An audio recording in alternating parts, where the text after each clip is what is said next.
Ako po ay naglabas ng video na kung saan si Marcos Jr. ay sumisingot ng ipinagbabawal na powder, which is polvoron, coca, o ano man ang tawag ninyo. So, magkalinawan tayo. So, napag-alaman natin mga kababayan, ngayong araw na, not na ngayong araw na ito, based dun sa mga naging resulta ng pagsusuri, na talagang ang video na ipinresent ko sa inyo ay kumavog sa banga.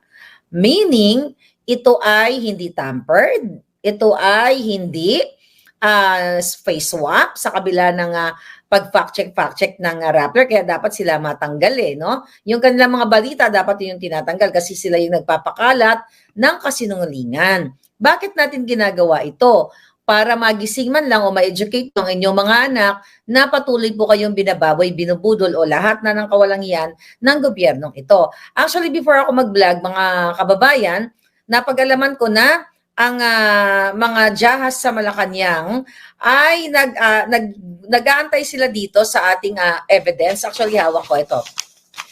Pinrint natin. So, nag-aabang sila kung paano nila i-counter. Alam mo, yung mga ganyang sindikato, kaya nilang gamitin ang pera ng bayan, okay? Kaya nila gamitin ang pera ng bayan, multi-million, billion o trillion para lang mapagtakpan yung kasinungalingan nila. Pero hindi yan uubra sa korte, okay? Dahil ngayon ay ating i-cross-exam yung ipinakita ni Abalos na sinasabi niya, na forensic na namin ng NBI, nag-present sila ng mga litrato, sabi ko nga, pinagtagni-tagni sa folder. So ngayon ay lilitisin natin sila dito sa korte ni Maharlika. Okay? Iko-cross-exam natin yung pinakitang mga pictures na in-enhance at sinasabi ni Abalos na, tignan mo yung tenga, magkaiba, deepfake yan. Diba?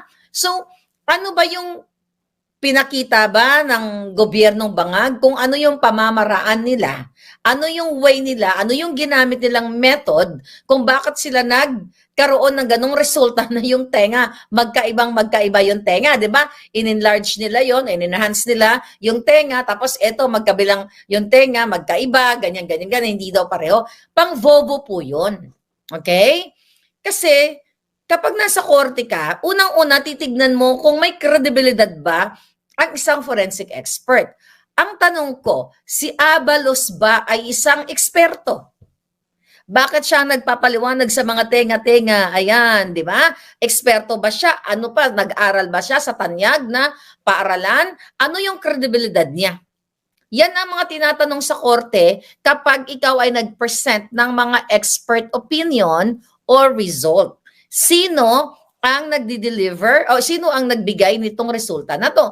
So si Abalos ang nagdadadakdak doon. Kitang-kita naman, di ba? Kitang-kita naman yung tenga magkaiba, ganyan-ganyan. At saka ito yung tenga may ganito, may ganyan, di ba? Yung butas ng tenga. So yun ay pangbangag po yan. Kasi ulitin ko, may mga abogado naman tayong magagaling dyan o yung mga kapulisan, yung mga nag-aaral ng investigation.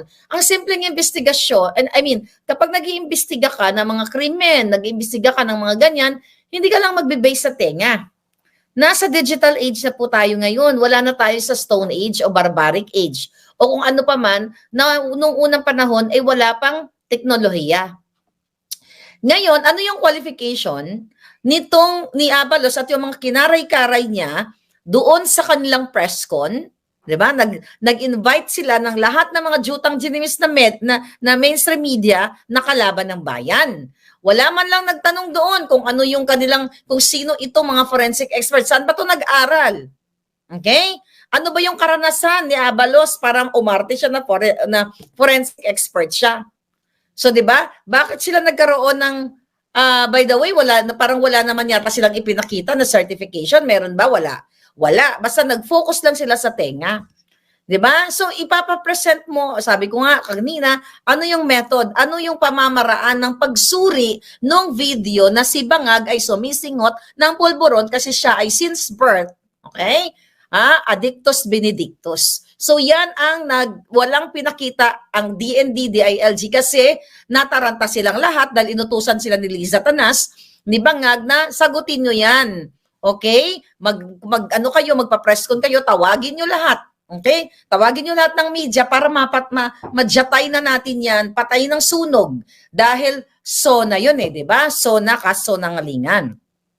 Ngayon, hindi nila pinakita yung, yung sabi ko kanina, yung technique. Okay?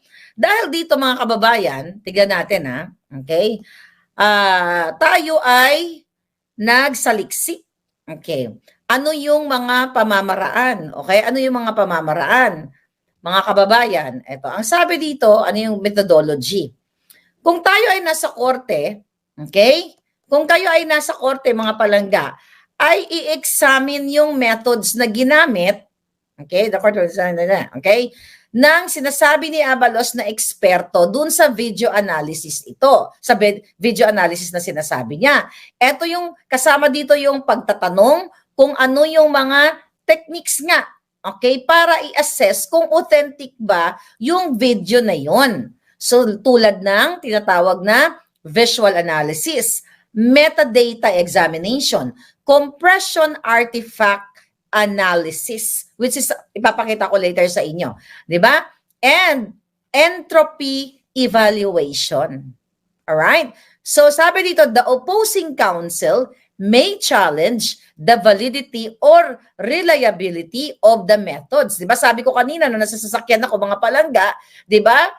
Yung counsel, magpe-present din sila, yung kabilang party, magpe-present din sila ng kanilang eksperto. Then ngayon ay pagtitignan kung ano yung kredibilidad nung kanilang ipinresent at syempre mayroong mamamagitan, 'di ba? Na eksperto din para ipagbanggain, okay? I-match yung kanilang mga analysis kung ito ba ay let's say for example yung forensic analysis expert, a forensic analyst na hinar ni Bangag Jr. ay makikita dito binayaran pala niya ng $1 billion para sabihin na hindi siya yun at sabihin na AI yun. Posible yun. Pero hindi magsastand sa korte yan. Kasi hindi lang naman, unless kung lahat ng judge, kung sa Pilipinas maglilitisan tayo, talo na tayo dyan. Dahil kaya nilang bayaran ang mga husgado. Wala tayong panalo. Kapag dyan tayo, pag dyan, kunyari, dyan ako sa Pilipinas, dyan ako kinasuhan, Marlica, fake yung deep fake yan, ganun. Wala tayong panalo dyan. Kasi di ba lahat ginigipit. Pero kung dito sila magkakaso, hindi nila kayang bayaran lahat. Okay? Posible na may magpapabayad, pero again, mga kababayan, hindi uubra yung kanilang pagbabayad sa mga abogado o hurado o para imanipula, gamitin ang pang-abuso nilang kapangyarihan. Kaya nga, challenge ko, mga jutang ginemis na yung mga yan, lalo na si Gibo na makikipag-ugnayan daw sa Amerika, anong petsa na? July 21 ka pa nagnakngak, so ano na? Matatanggal na kayo't lahat-lahat, wala pa yung sinasabi nyo, makipag-ugnayan kayo sa Amerika dahil si Maharlika ay nagpakalat ng deepfake ek-ek. Dito, mamaya. Ano pa dapat? Ayon dito, mga kababayan, kapag nasa korte, yun nga, i-cross-exam nila yung technical accuracy. Okay? So, titignan dito kung yung mga result, okay? Yung analysis, di ba? Ito ay tatanungin nila kung ano ba itong mga interpretasyon ang ginamit. Ano yun nga, mga methods, ano yung tools, ano yung software, paano in-extract yung video, audio, yung pag-analyze ng frame structures, which is I have it here. Okay? Which is I have it here, itong frame. Okay? So ngayon, tatanungin din ng Korte Suprema, di ba, ng Korte, alright, ng judge, and both, opposing counsel, himay-himayin nila kasi baka kasi na ito ay ganito, ganyan, ganon, di ba? Mali pala kasi binayaran ni Bangag Jr., ni Lisa Tanas na sasabihin na deepfake yan para idiin si Maharlika na ito ay deepfake or AI. So mga ganyan-ganyan. So ipipresent ang mga ebidensya. Now what, mga kababayan? Ano ngayon? Okay? Kailangan, kung talagang ito ay deepfake, okay? Kung ito ay deepfake, which is, mga kababayan, hindi deepfake, base sa paniniwala ng, hindi nila paniniwala, sa gusto nilang isaksak sa utak ninyo sa mga Pilipino na yung video ay deepfake.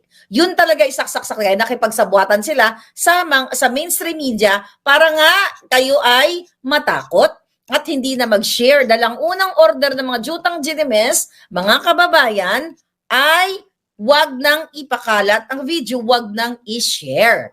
'Di ba? Yun ang gusto nila, mga palangga. Dali lang. Naka-lipstick ni Inday. Okay? Kasi malupit ang laban natin kaya dapat naka-lipstick. Okay. So now, mga kababayan, kahit balikan ninyo, okay? Kahit balikan ninyo yung press conference ni Abalos ng mga puti ang jetlog, mga walang bayag yung mga putang. Okay? Sila ay lumabas na mga syonga bells at mga vangag at talagang naglilingkod sa isang addictus benedictus. Sabi ko nga, na kahit pakainin sila ng dumi ng aso, dumi ng tao, ay lulunukin nila. Sa ngalan ng power, sa ngalan ng pera ng bayan, na gusto nilang ubusin ng ubusin. Today, di ba? Ulitin ko, sa kapapasok lang. 3 pages, I got it here. Ito po ay in-email sa akin. Pinrint out ko lang para mas bongga. Alright? Hindi folder na tagpi-tagpi. So, ayan naman, nakita nyo naman yan. Ito yung result. Dadadadadan. Okay. Gusto ko lang sabihin sa inyo na yung video, ito yon yung 4 frames actually. Ayan, nakita nyo yan. Yung video na pinresent ko na raw video, mga palangga, hindi ko sinabi sa forensic expert or company kung sino yung subject. Kasi my goal is para walang bias. Okay? Walang bias. Huwag siya matras. Pag sinabi ko, baka umatras siya. Diba? I told you, ilang forensic expert ang company sa tinawagan ko. Ayaw nilang, hindi ko na sinabi kung sino yung personalidad. Ayaw nilang gawin yung test kung hindi ni-request ng isang abogado o ng korte pala, ng korte. Kasi sabi ko, I just want to know, you know, for my personal satisfaction, di ba? I just want to know that this video if it's altered or not. Okay, ganyan. So yung iba ayaw. So ngayon, itong malaking company na ito, na bonggang-bongga, ayun, ito na yung result niya. Okay? Tinranslate ko po ito sa Tagalog para magkaintindihan tayo. Although yung iba ay masyadong mga ang teknolohiya ay bonggang-bongga. So ito yon mga kababayan. Ayan, ito yon. Oh, mga polis. Ayan, ito yon ha. Ayan, gaganon-ganonin natin. Okay, gaganon-ganonin natin. Okay, pero babasahin ko sa inyo. Ayon dito sa video na ito, at ayon sa kanyang pagsulat dito, okay, sabi niya sa akin, Dear Claire, alright, syempre kasi ako yung nag-request.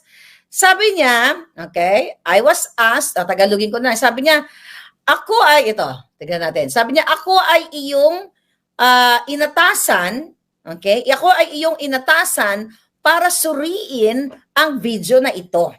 Okay? Para i-assess, sabi niya, ang authenticity, okay? Para i-assess ang authenticity at